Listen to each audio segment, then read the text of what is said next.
Claire Vaughn pressed the marriage contract against her chest at the back entrance of the Grand Ellison Hotel, the paper already soft at the edges from how many times she had refolded it that evening. Outside the service corridor, a man was crouched beside a stalled sedan, jacket faded at the shoulders, boots worn pale at the toe, hands moving through the engine bay with the unhurried confidence of someone who had solved this kind of problem 100 times before. She studied him for 5 seconds, then crossed the pavement. "I'll give you $100, she said. "Pretend to be my husband tonight." Dean Mercer looked at the bill in her outstretched hand. He did not smile. He simply looked at her the way a man looks when someone has made a mistake they cannot yet see.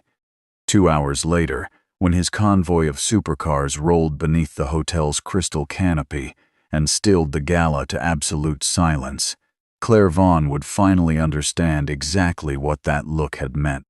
Why would a single father hired for $100 arrive at the gala with an entire supercar convoy at his back? Vaughn Hotels and Resorts had stood for 42 years as one of the most recognized names in Eastern Seaboard luxury hospitality, but standing and thriving were two very different things. And in the 12 months since Claire Vaughn had taken the chief executive position, the board had made sure she felt that distinction at every quarterly meeting. The company's share price had declined 8% across the second and third quarters, a slide driven partly by 2 failed acquisition bids and partly by a capital-heavy renovation cycle stretched across 4 flagship properties. These were recoverable setbacks by any reasonable measure. Claire knew it, the analysts confirmed it, but the board was composed mostly of men who had spent their careers measuring stability through optics as much as balance sheets, and the optic they kept returning to was this: their chief executive was 34 years old, unmarried, and in their collective estimation not yet projecting the settled image they believed the Vaughn brand required. Margaret Vaughn had been delivering this message in every available format for nearly 2 years. She embedded it in Sunday phone calls that began with pleasantries and ended with pointed observations about institutional confidence. She inserted it into board-adjacent dinners, something that sounded like maternal concern but functioned as strategic instruction. She had already assembled what she considered the complete solution. Tyler Knox, 41 years old, investor, reliably photographed at the right charitable events, and the holder of a significant stake in Vaughn Hotels, placed 2 years prior, a position he had since converted into a standing invitation to treat the company's inner circle as his own. Tyler attended executive dinners without being formally requested. He forwarded unsolicited notes on renovation timelines. He had once referred to Claire's corner office as, "The room will eventually consolidate," in a conversation she was not meant to overhear, and she had filed that sentence away, like evidence waiting on a verdict. What Tyler Knox wanted from a marriage to Claire had nothing to do with Claire. He wanted co-signature authority over major acquisition decisions, preferred access to the Vaughn property network in 3 markets where his own brand remained thin, board representation with structural teeth, and the generational legitimacy that came from being embedded in a family company through something as binding as marriage. It was a corporate merger dressed in ceremony, and the fact that Margaret found the arrangement not only acceptable but strategically elegant was something Claire could not absorb without feeling the floor tilt slightly beneath her. The Grand Ellison Gala had been scheduled as a brand anniversary celebration. Investors, media, longtime partners, the kind of evening that appeared effortless only because 40 people had engineered it for 6 weeks. But 3 days before the event, A publicist, Claire, had never forwarded her a draft press release announcing Tyler Knox as her devoted partner and referencing a formal engagement announcement timed to the evening's remarks. Claire read the document twice, placed her phone face down on the desk, and sat in the specific stillness of someone deciding whether to be strategic or honest. She called Brooke immediately. Brooke Callahan had served as her executive assistant for 6 years and had developed a near-perfect calibration for when to offer counsel and when to step back. "Whatever solution you're about to invent," Brooke said after listening without interrupting, "think about it twice before you act on it."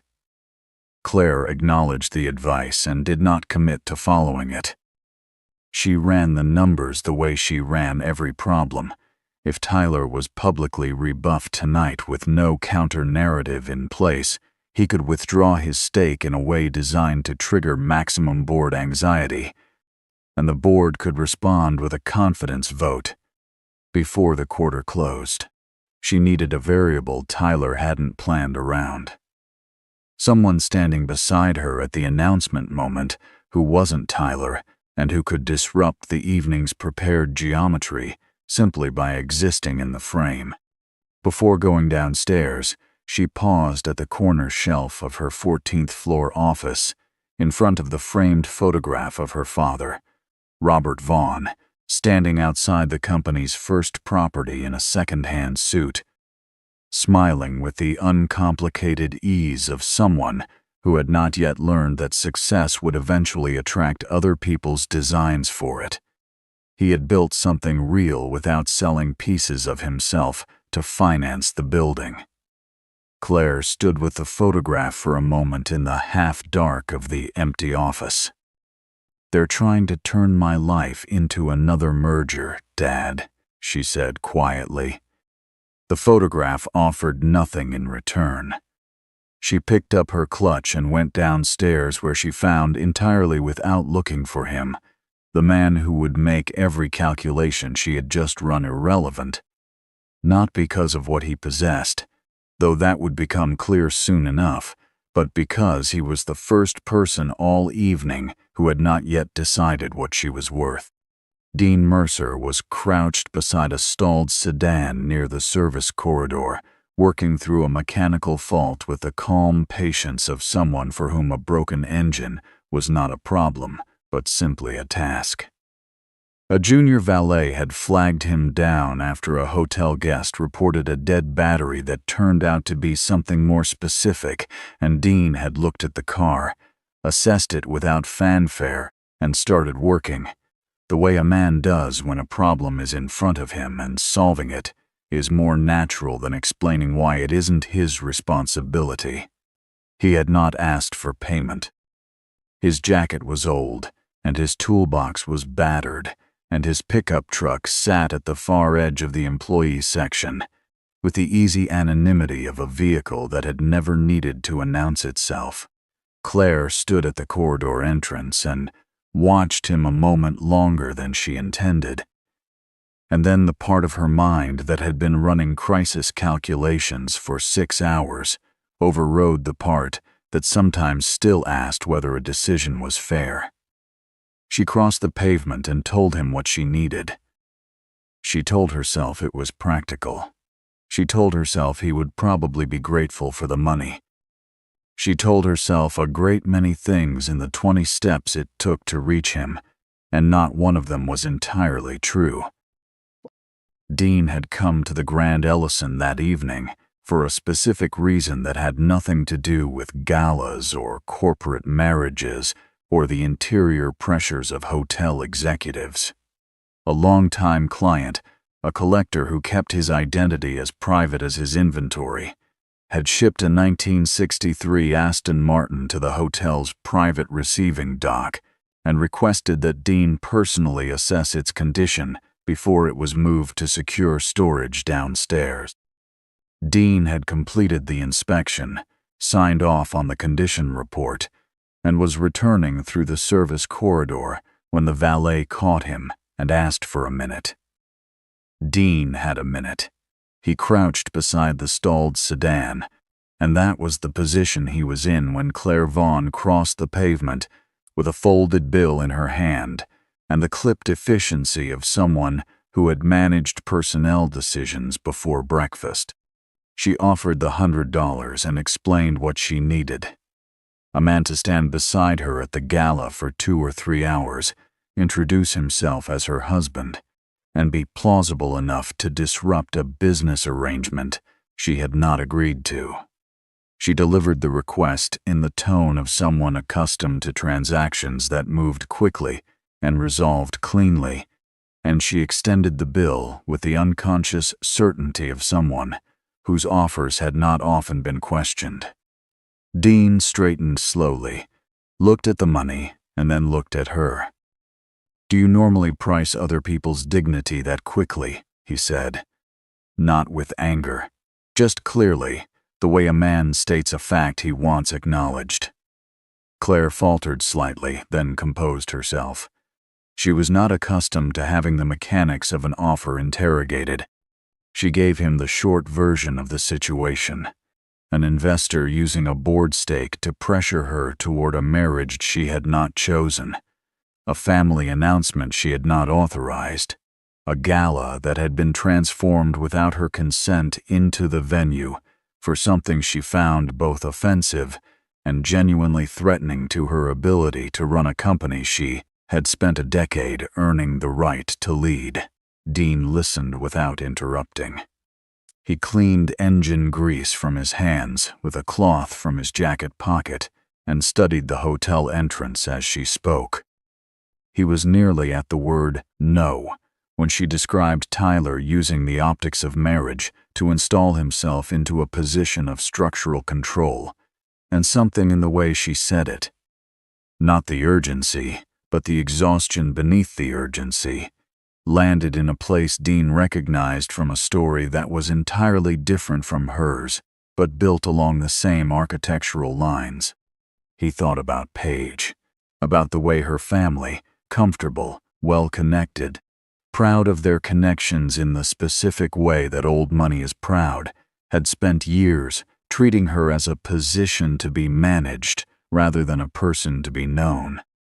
About how she had learned to smile through it because she had not yet built the vocabulary to push back, and about how, by the time she found the vocabulary, the energy it would have required had already been spent on other kinds of survival. Dean had watched that process from close enough to understand exactly what it cost, and he carried the particular weight of someone who had loved a person well in many ways, but too slowly in certain specific ones. He did not know Claire Vaughn.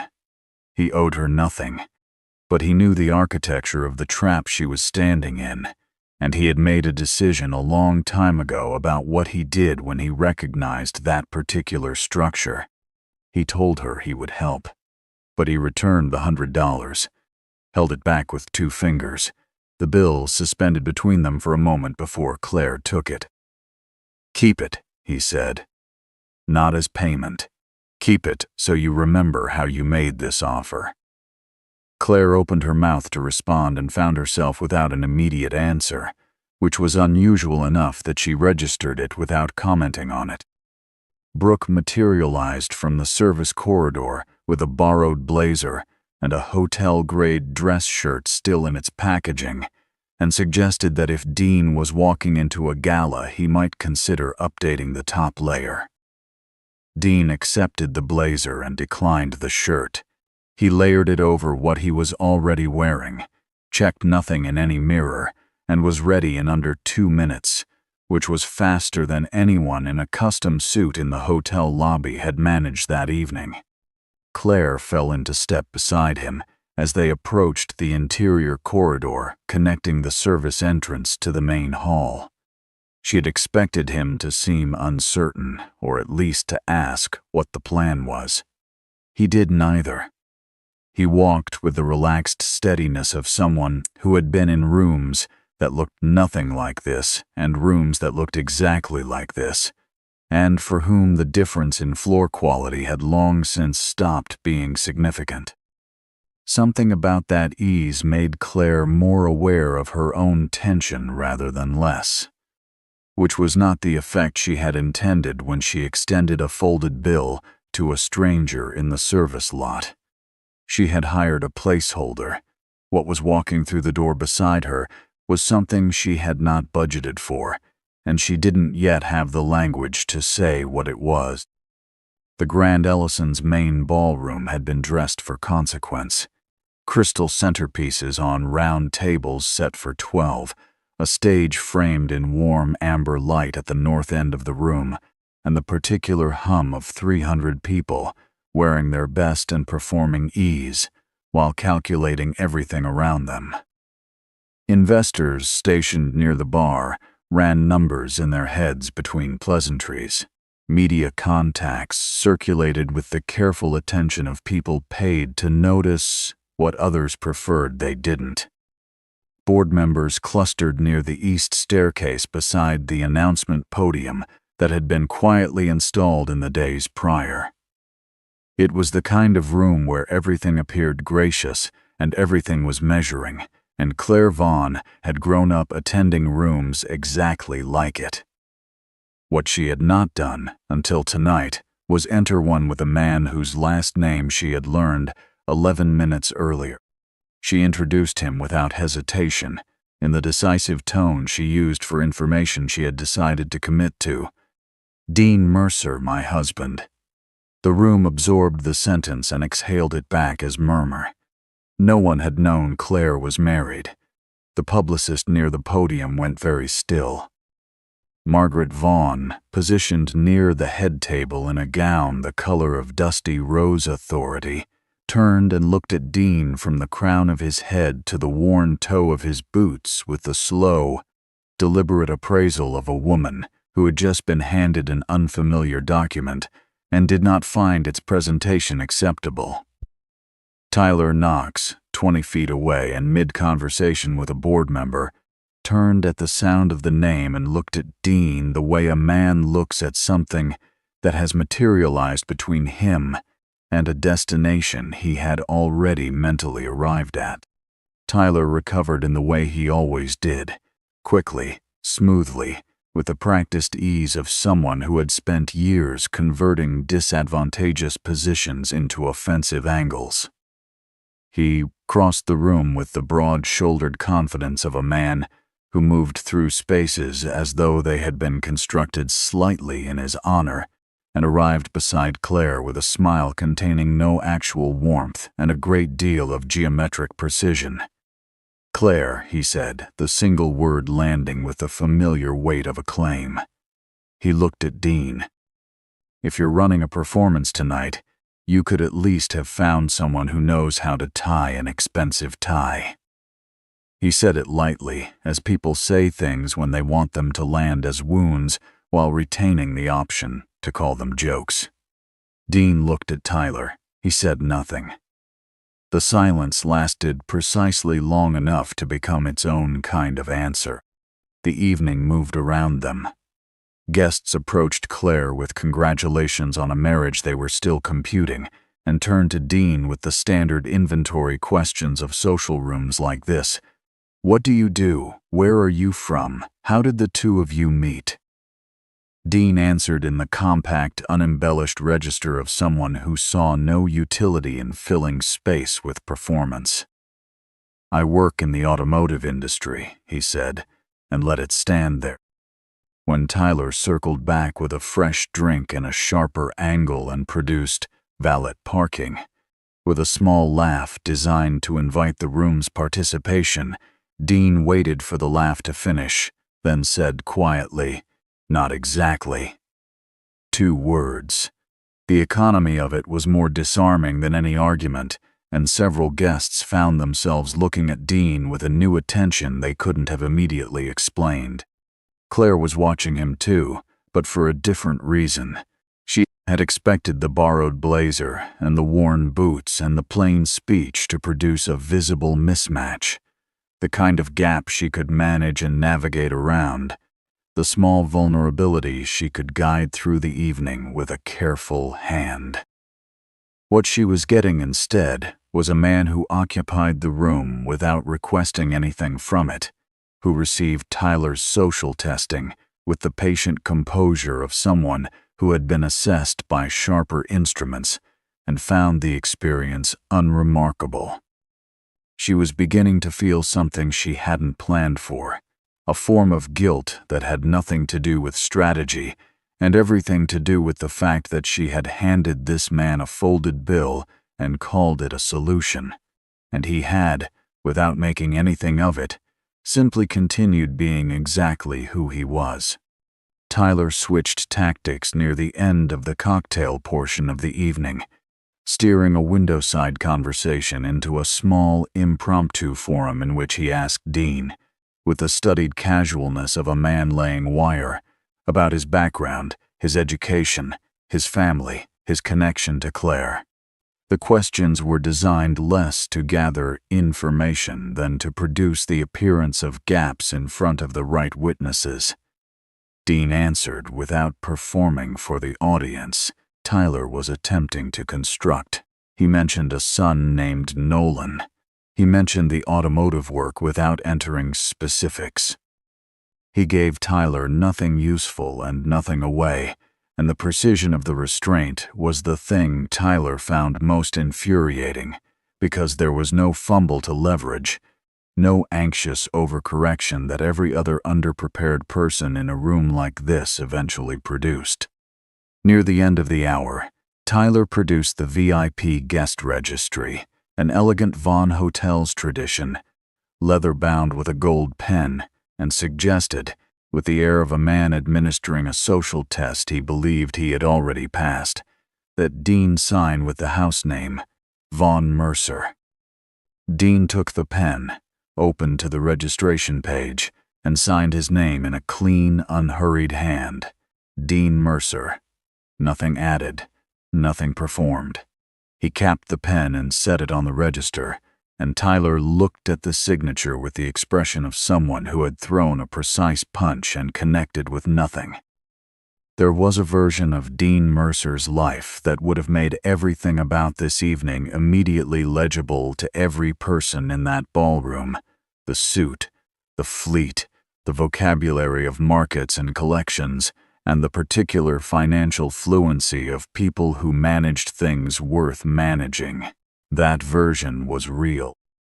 It was documented in company filings, in collector contracts, in the private catalogs of acquisition clients on 3 continents who had, at one point or another, paid Mercer Prestige Motors a substantial sum to find, restore, or manage something extraordinary that they couldn't source anywhere else. But it was not the version Dean led with, or wore, or projected, because projecting it had never been the point, and the reason for that went back to a rented garage space, a modest inventory of recoverable vehicles, and a woman named Paige who had believed, before anything else, that the work mattered more than the performance of the work. They had started with 2 lifts and a shared instinct that the collector automotive market was full of serious buyers, and almost no one capable of serving them at the level the work actually deserved. Dean handled the technical side with the fluency of someone who had learned engines before he had learned to manage anything else. He could rebuild a carbureted motor in the time it took most technicians to finish their diagnostic, and he had a specific talent for identifying damaged vehicles with recoverable structural integrity and returning them to conditions that made their original owners wonder why they had ever let them go. Paige managed the financial architecture, the books, the client relationships, the incremental reputation building that transformed a small garage's output into a word-of-mouth network among people who talked carefully and bought seriously. Together they rescued a 1960 Ferrari from an 11-year storage facility sleep, worked it back to full condition over 8 months of patient, disciplined effort, and placed it with a collector who flew in specifically to take delivery. That sale changed what Mercer Prestige Motors was and what it could become. The company grew in the way serious operations grow. Incrementally, then with the kind of acceleration that surprises no one who had been paying attention from the start. A dedicated showroom followed the garage, then a second location in a second market, then a restoration facility focused specifically on hypercar work. The limited production builds, requiring sourced parts from multiple countries in the kind of patient craftsmanship that most commercial businesses couldn't afford to sustain. A VIP fleet management arm followed. Private collections belonging to clients who owned more vehicles than they could realistically maintain without dedicated infrastructure. Mercer Prestige operated by design without a mass-market profile, no broad advertising, a referral network that functioned precisely because it was selective, a client list that read like a quietly extraordinary document. The people who needed to know about Mercer Prestige knew.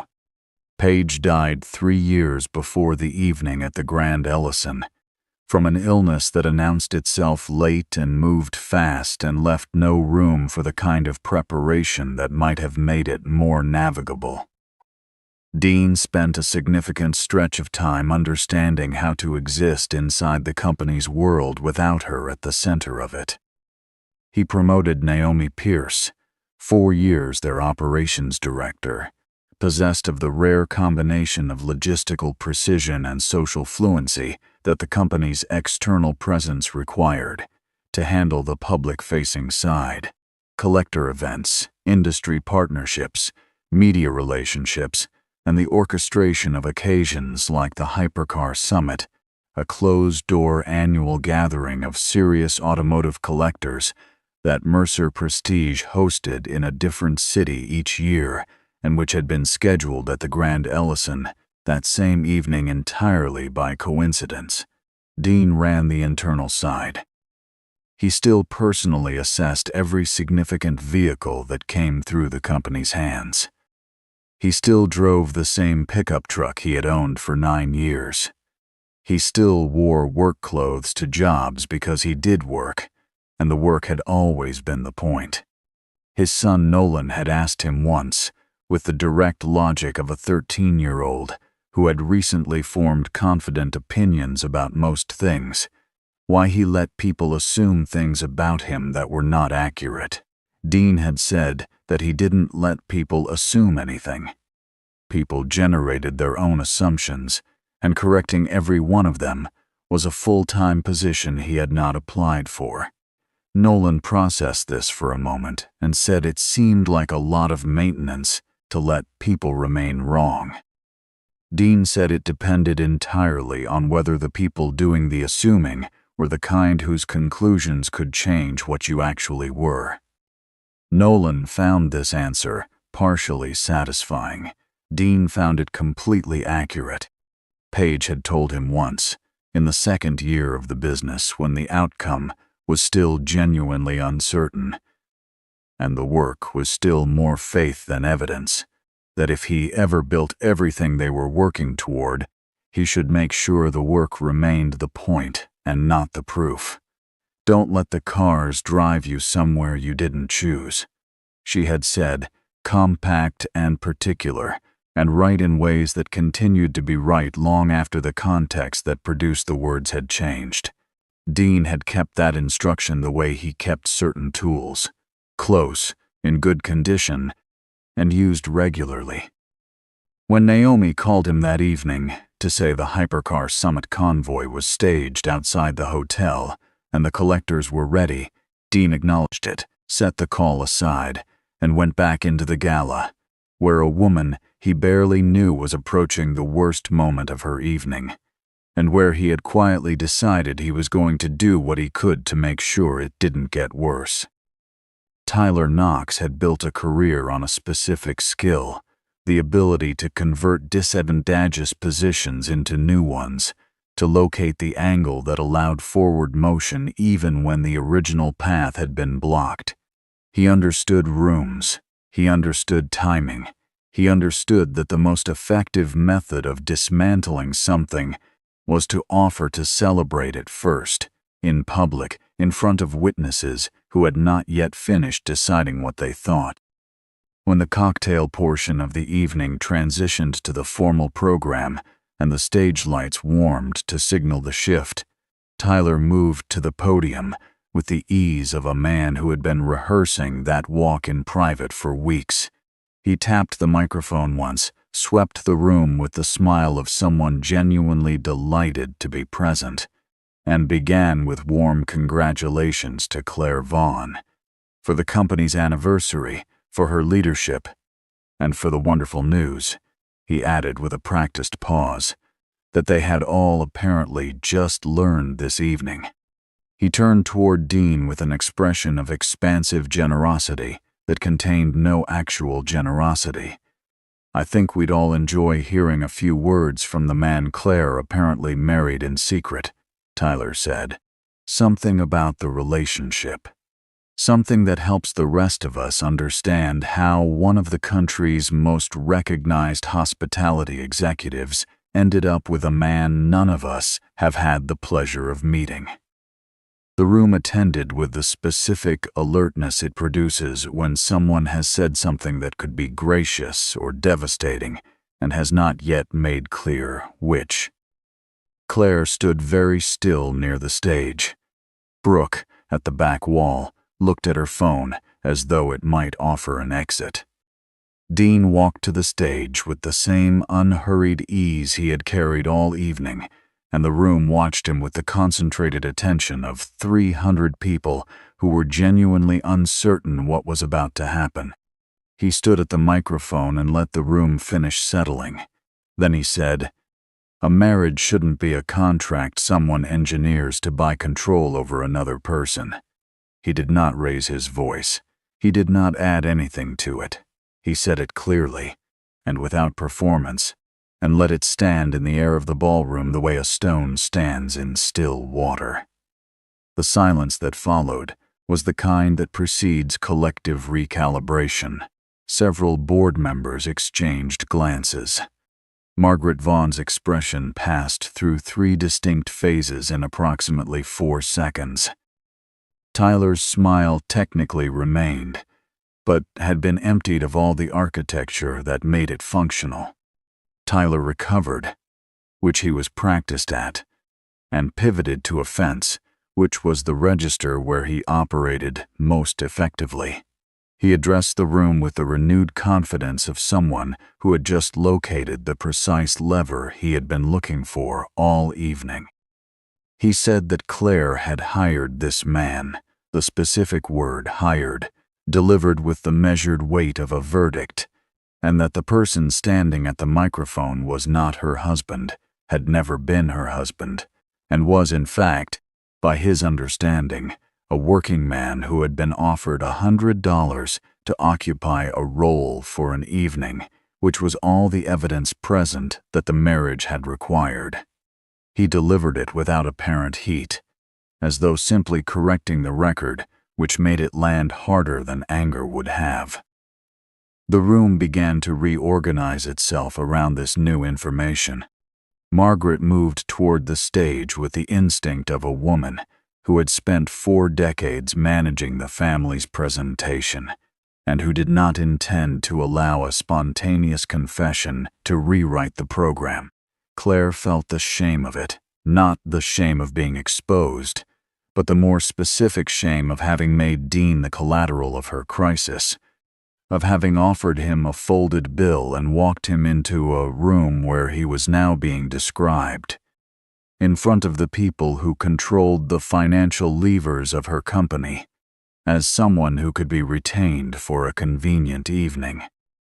Dean did not step back from the microphone. He waited for Tyler to finish, then said, "That's mostly accurate. She offered me $100. I haven't taken it. A beat. There are things in this room worth a great deal less than $100, and money had nothing to do with why any of us are standing here." He said it without looking at Tyler, addressed it to the room, to the board members and investors and media contacts who were all, in various configurations, part of the system Tyler had just described as though it were a natural and neutral fact. Then he stepped back from the microphone and walked off the stage with the unhurried precision of someone who had said what he came to say and found no further value in adding to it. Outside, the sound arrived before the explanation. A low, layered rumble building steadily beneath the ambient noise of the evening, the kind produced by multiple high-displacement engines arriving in deliberate, close coordination, near the west side of the ballroom, where floor-to-ceiling windows faced the main drive. Someone noticed the advancing headlamps first, staggered, sequential, too precise to be ordinary evening traffic. Several guests drifted toward the glass, then more. Tyler Knox, in the middle of composing his follow-up, stopped composing and turned, and for the first time since he had taken the microphone that evening, said nothing at all. The first car through the entrance canopy was a Ferrari SF90, its bodywork lacquered in midnight red that caught the overhead lights and held them with more depth than ordinary paint, a color that had been selected by someone who understood that the difference between a car that arrives and a car that announces is entirely a matter of intention. Behind it came a Lamborghini Aventador in matte black, low and wide and moving with the measured inevitability of something that knows it does not need to hurry to produce an impression. After that, a McLaren 720S in Arctic white, an Aston Martin DBS in British racing green, a Porsche 918 in silver so pale it read as light rather than color, and then, occupying the final position with the quiet finality of a last word, a Bugatti Chiron, dark navy with a spine of exposed carbon fiber running the length of the roof, which settled beneath the canopy in the way that objects of genuine rarity settle into any space, which is to say, completely. Behind these came a second tier, collector pieces, limited production, some with histories specific enough that the men in the ballroom who followed such things had begun moving toward the glass not because they had decided to, but because their feet had made the decision on their behalf. Every car carried a small embossed logo at the lower corner of the windshield, a stylized letter M above the words Mercer Prestige Motors in clean, unadorned type. The drivers emerged in matched dark suits, synchronized and unhurried, and stood beside their vehicles in the manner of a fleet at rest while its principal attended to something inside. The composition through the floor-to-ceiling glass was precise enough that several guests in the ballroom found themselves wondering whether it had been staged.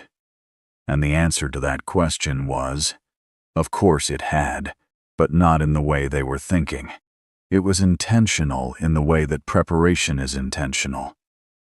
Someone had assembled all of this through years of specific, quiet work, and the only reason the image read as cinematic was that it was real.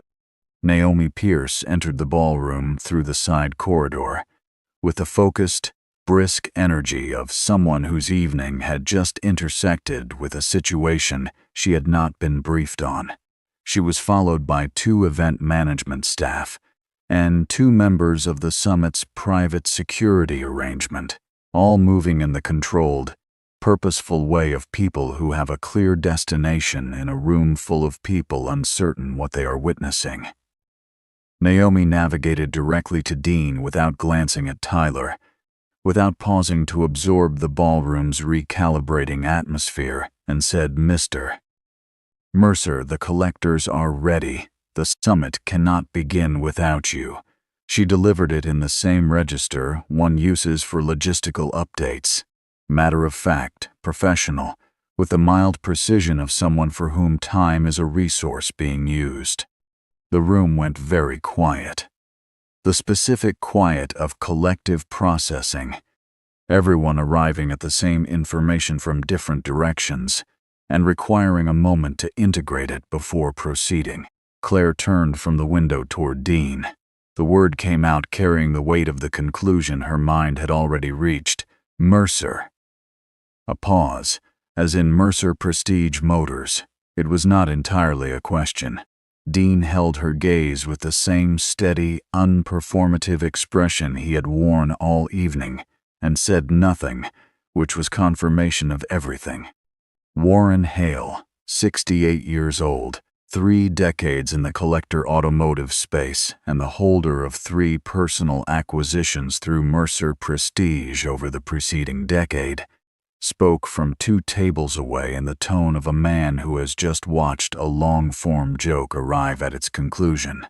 The woman running one of this country's finest hotel brands, Warren said, with the mild wonder of someone narrating an outcome he found genuinely satisfying. Hired the man who owns and manages some of the most significant private automotive collections on the eastern seaboard. For $100. He paused with the timing of someone who had told a few good stories in his life. As an anecdote, that's going to outlast several of the cars parked outside.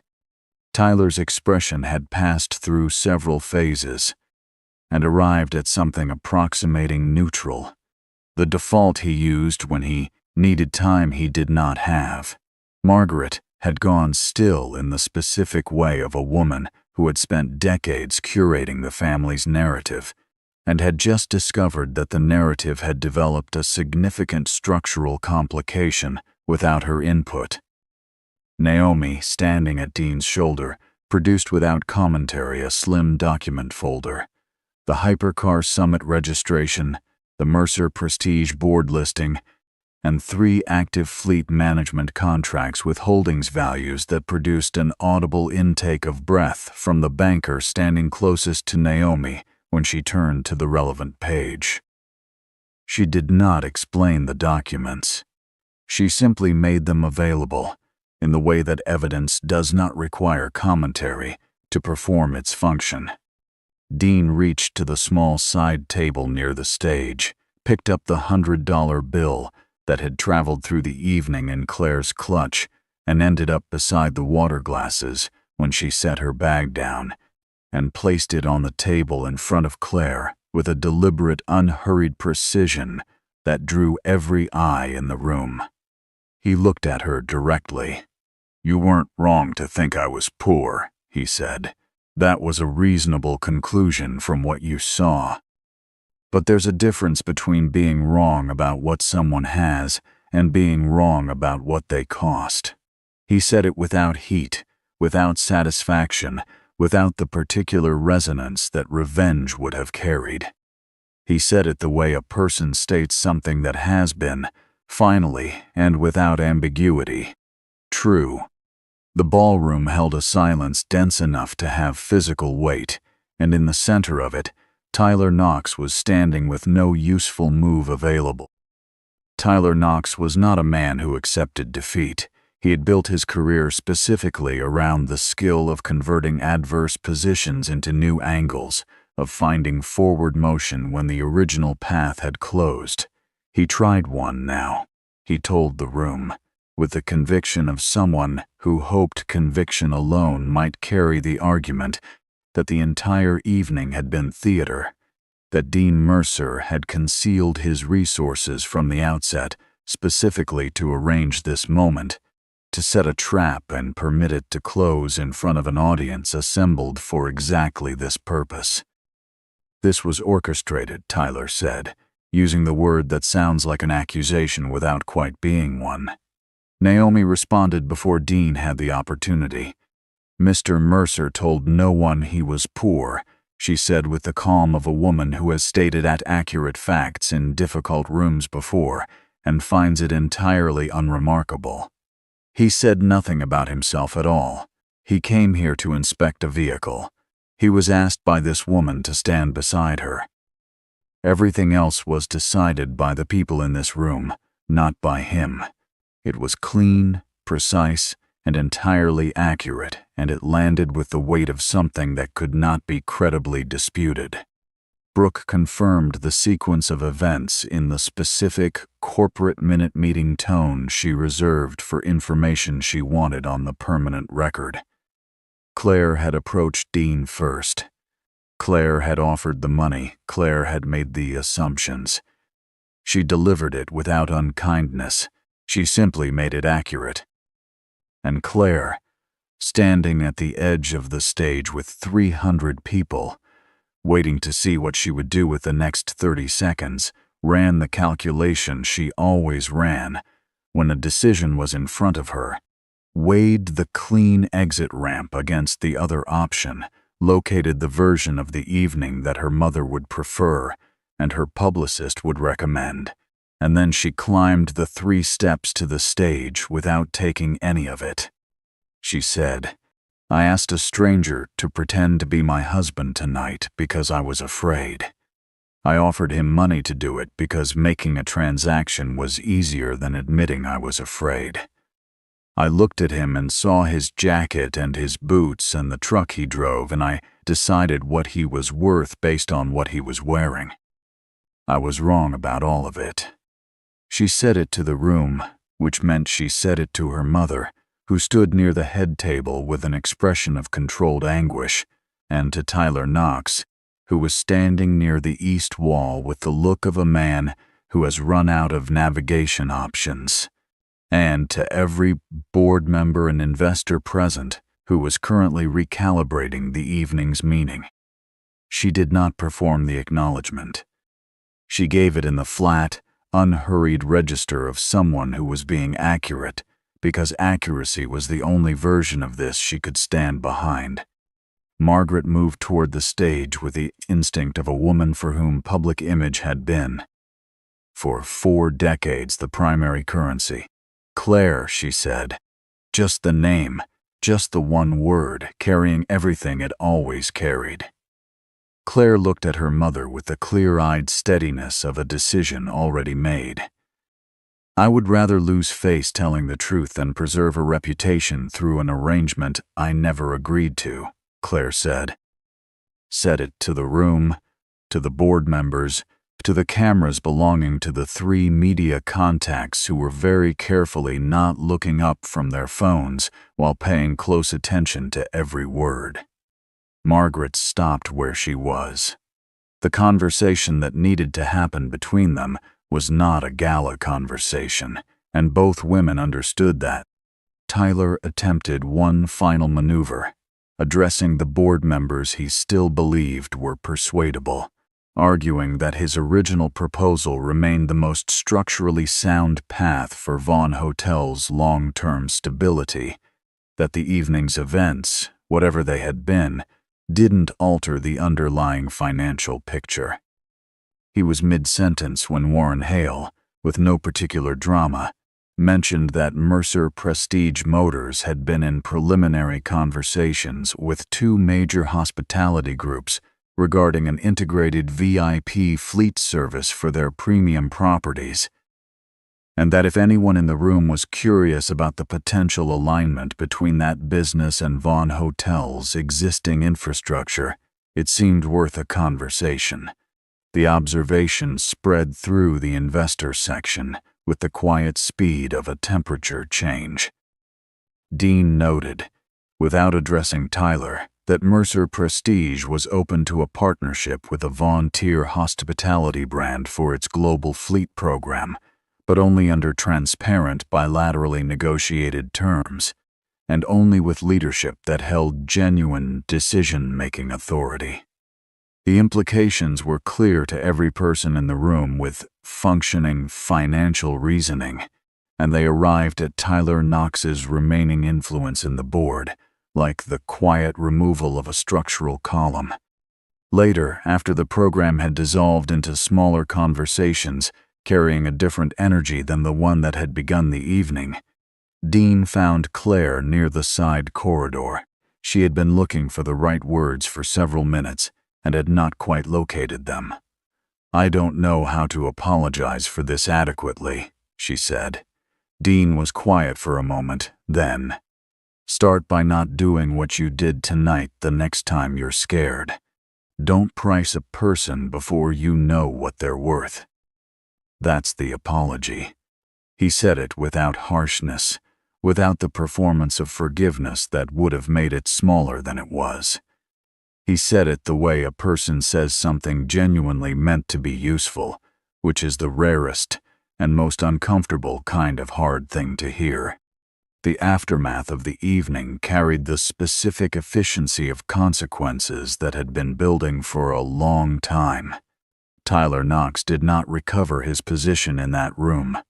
The investors who had come prepared to follow his lead on the Vaughn board question departed in smaller conversations that no longer included him, and by the time the last tables were being cleared, the strategic foundation he had spent 2 years constructing within the family company had been reduced to something requiring reconstruction from the beginning, if he chose to undertake it. He did not stay to begin that project.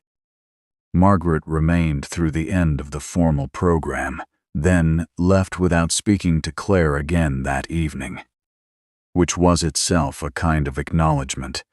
The conversation that needed to happen between them was a different kind of conversation, in a different room, and both women knew it. The hypercar summit was already underway in the private event space on the hotel's lower level when Dean extended the invitation to Claire. He offered it without ceremony. Come if you'd like, as yourself, not as a CEO who needs something from the room. She went. The summit was an intimate gathering of people who spoke about specific machines with the vocabulary of genuine knowledge, who moved through the space with the ease of individuals who had nothing to demonstrate to one another. Dean introduced Claire to 3 collectors and 2 partners with the straightforward completeness of someone who was not managing anyone's presentation, including his own. She was received as she was, the executive of a hospitality company with a potentially interesting structural alignment to propose, and the conversation was direct and substantive and entirely unlike anything she had participated in that evening in the ballroom upstairs. Before the night closed, Vaughn Hotels and Mercer Prestige Motors signed a letter of intent for a pilot program, VIP fleet transportation services across Vaughn's 3 flagship properties, 12-month evaluation period, terms drafted with equal input from both principals. It had been Warren Hale's casual observation that opened the door, and Naomi's logistical precision that walked through it, but it moved forward because the alignment was real and because the 2 people at the center of it, one of whom had arrived in a borrowed blazer, and one of whom had spent the first 40 minutes of the evening explaining why a stranger deserved $100, had managed, against all reasonable expectation, to end the evening with something honest between them. Dean told Claire, near the end of the summit, that he had agreed to help not because of the money, and not because of Tyler Knox specifically, but because he recognized the architecture of what was being done to her, and he had made a decision a long time ago about what he did when he recognized that particular structure. He had seen it from the inside, he said. He knew what it cost. Claire listened without interrupting. She had been holding the $100 bill for most of the evening without entirely realizing it, and she asked what she was supposed to do with it now. Dean said to keep it. Not as a souvenir. Keep it so that the next time fear made her reach for something convenient, she would remember that convenience had a cost she hadn't factored into the original transaction. Nolan called at 11:47 in the easy, direct tone of a 13-year-old who had already formed a reliable hypothesis about the evening's events. "Dad," he said, "did you get pulled into rich people drama again?" Dean said, "A little. But I brought enough cars to leave when it was time." Nolan considered this for a moment, then said that made sense, which it did. The night had settled into the particular quiet of a city street after something significant has moved through it. The convoy was still arranged in front of the Grand Ellison, the cars sitting beneath the canopy lights with the patient, unhurried beauty of things built to last. Claire stood at the edge of the drive and looked at the lineup: the Ferrari, the Lamborghini, the Bugatti, the McLaren, and then she saw Dean walking toward the far end of the lot, past all of them, to the pickup truck parked alone at the edge of the employee section. She called after him, "You're not taking one of the supercars?" Dean looked back from beside the truck door. He smiled, not the performing kind, but the quiet, real kind that suited his face far better. "They said enough tonight," he said. He got in. The engine turned over with the steady, unpretentious sound of something that simply worked, without needing to explain itself. He pulled out of the lot without looking back, the pickup moving past the line of supercars, past the crystal canopy, past the Grand Ellison's polished entrance, and out into the ordinary city street beyond. Leaving behind, as proof of everything he was and everything he had chosen not to make obvious, a row of some of the most extraordinary machines in the world, gleaming quietly in the dark, owned entirely by the man driving away in the truck.